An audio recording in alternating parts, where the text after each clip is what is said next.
ଧାନ ଯାହା ଥିଲା ଯାହା ପାଖରେ ସେ ତ ପାତାଳି କୁଦେଇ ଦେଇଛି। ସବୁ ଦେଲା ପରେ ମନଟି ପିନ୍ଧାର ରାଧା ପାଖେ ବନ୍ଧା ଗଳିରେ କାଳିଆ ଦାରୁଣ୍ଡ ବହଇ ବସିଛି। ଗଳିରେ କାଳିଆ ଦାରୁଣ୍ଡ ବହଇ ବସିଛି।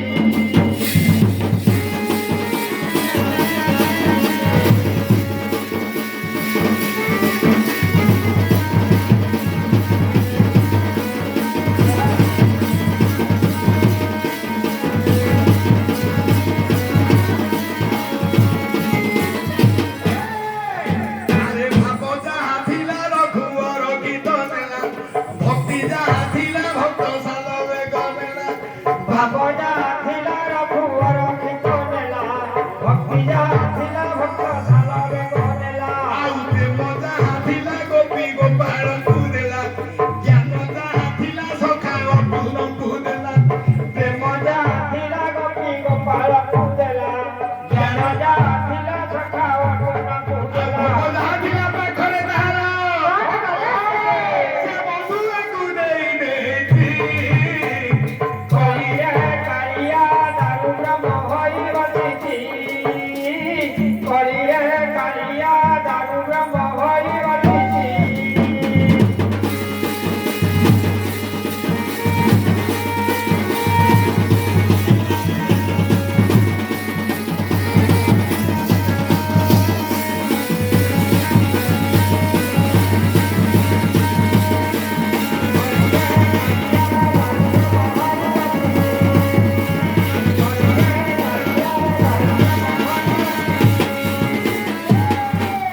ରୂପ ଯାହା ଥିଲା କୁବୁଜାକୁ ଦେଇଦେଲା ରସ ଯାହା ଥିଲା ନଦିଆ ଭକ୍ତକୁ ଦେଲା ରସ ଯାହା ଥିଲା ପୂଜାକୁ ଦେଇଦେଲା ରସ ଯାହା ଥିଲା ନଦିଆ ଭକ୍ତକୁ ଦେଲା।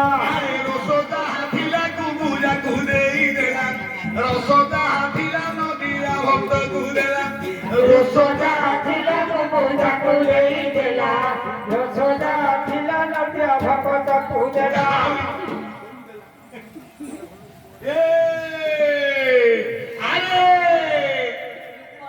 ରୂପ ଯାହା ଥିଲା କୁବୁଜାକୁ ଦେଇଦେଲା ରସ ଯାହା ଥିଲା ନଦିଆ ଭକ୍ତକୁ ଦେଲା ଜ୍ଞାନ ଯାହା ଥିଲା ସକାଳୁ ଏ ରସ ଯାହା ଥିଲା କୁରୁକ୍ଷେତ୍ରରେ ସାରିଦେଲା ରସ ଯାହା ଥିଲା କୁରୁକ୍ଷେତ୍ରରେ ସାରିଦେଲା ଯୋଗ ଯାହା ଥିଲା ପାପୀ ଅଜା ମିଳ ନେଲା। ଆଉ ନବରଙ୍ଗ ରଙ୍ଗ ଯାହା ଥିଲା ନବରଙ୍ଗିଆ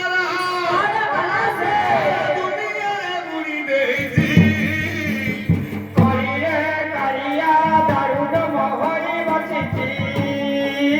ଗଳିରେ କାଳିଆ ଦାରୁଣ୍ଡ ବହଇ ବସିଛି।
ବହିଟିର ନାଁ ହେଲା ଟୀକା ଗୋବିନ୍ଦ ଚନ୍ଦ୍ର।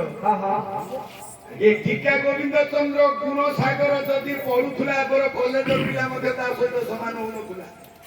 ଆଗ କାଳରେ ପଞ୍ଚମ ପଢିଲେ ମାଷ୍ଟର ହେଇଯାଉଥିଲେ। ମାତ୍ର ଏବେ କାଳର ପିଲା ଯେତିକି ବହି ନଉଛି ଯେତିକି ପାଠ ପଢାଉଛି ଆଜ୍ଞା ଆମର ପଢା ସମୟରେ ଆଜ୍ଞା ମେଟ୍ରିକରେ ମଧ୍ୟ ସେତିକି ପଢୁନଥିଲୁ। ଏପର ପାଠ ଏପର କଷ୍ଟ, ସେପର ପାଠ ସେପର କଷ୍ଟ। ହେଲେ ବାପ ଧନ ହେଲେ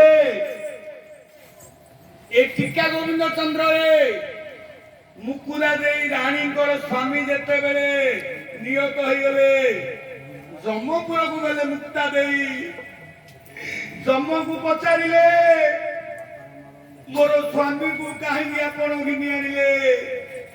ଯମ କହିଲେ ଦେଖେ ପାଞ୍ଜି, ଦେଖେ ପାଞ୍ଜି। ମୁଁ ପାଞ୍ଜି ଦେଖୁ ଦେଖୁ ପୁଅର ପାଞ୍ଜିଟାକୁ ଦେଖିଦେଲି। ମୁକ୍ତା ଦେଇ କହିଲେ ରେ ବାପ ଗୋବିନ୍ଦ ଚନ୍ଦ୍ର, ତୋତେ ଯୋଗୀ କରିବାର କାରଣ ହେଲା ତୋର ବାପାର ଦେଖୁ ଦେଖୁ ତୋର ଦେଖିଦେଲି।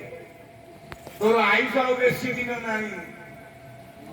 ବାପାର ଦେଖୁ ଦେଖୁ ତୋର ଦେଖି ଦେଇଛି ପାଞ୍ଜିରେ, ତୋର ଆୟୁଷ ବେଶୀ ନାହିଁ। ତୁ ଆଜି ଯୋଗୀ ହେଇଯା। ବାପ କେଡେ ସୁନ୍ଦର ବହି। ପ୍ରଶ୍ନକୁ ସିନା ଆଜ୍ଞା ଆମେ ଅସୁରକୁ ନେଲେ ଅସୁରକୁ ଯିବ, ବୁଝେଇ ପାରିଲେ ଏଟା ସୁନ୍ଦର। ହେଲେ ପ୍ରଶ୍ନର ଉତ୍ତର ସମାଧାନ ହେଲା ଏ ପୁଅକୁ ଧରି ବୁଢୀ ଗାଁ ଗାଁ ବୁଲୁଛି, ନାଚ ଗୀତ ଦେଖଉଛି ପିଲାକୁ। ଏ ଶୁକ୍ଳ ପକ୍ଷ ଚନ୍ଦ୍ର ପରି ପୁଅ ବଢିବାରେ ଲାଗିଲା।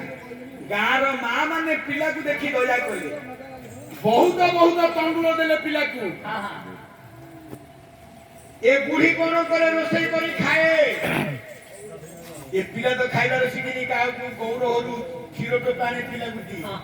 ଏ ଶୁକ୍ଳ ପକ୍ଷ ଚନ୍ଦ୍ର ପରି ପିଲା ବଡ ହେବାରେ ଲାଗିଲା। ଏ ପିଲା ମଧ୍ୟ ଟୁଟୁ ହେଇକି ଚାଲିଲା। ବୁଢୀ ଯଦି ଗୋଟିଏ ସାହିରେ ଗୀତ ବୋଲିବ, ଆଉ କଣ ଅଭିଯୋଗ ଲାଗି?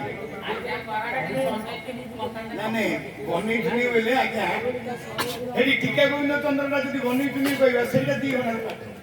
ପ୍ରଶ୍ନର ଉତ୍ତର ସମାଧାନ କରିବାର ଅଛି। ଏଇଟା ବହି ଚାଲିଛି, ସିଏ ଆଉ ଥରେ ଗୋଟେ ବହି ଯିବ। ପ୍ରଶ୍ନକୁ ଗୋଟେ ଉତ୍ତର ହେଲେ ପ୍ରଶ୍ନ ଉତ୍ତର ହେଇଯିବ।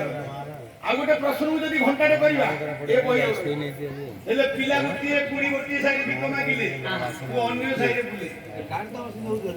ବାପ ବୁଢୀ ଗୀତ ଗାଇଲେ ପୁଅ ପାଇଲେ। ବୁଢୀ ସବୁବେଳେ କହେ ବାପରେ ଆପଦ ବିପଦ ବେଳେ ଭଗବାନଙ୍କୁ ଡାକୁ। ବୁଢୀ ଗାଉଛି ଗୀତ, ପୁଅ ଧଉଛି ପାଇ। କେମିତି ତାକୁ କିଏ ପାରିବ ଧରି, ତାକୁ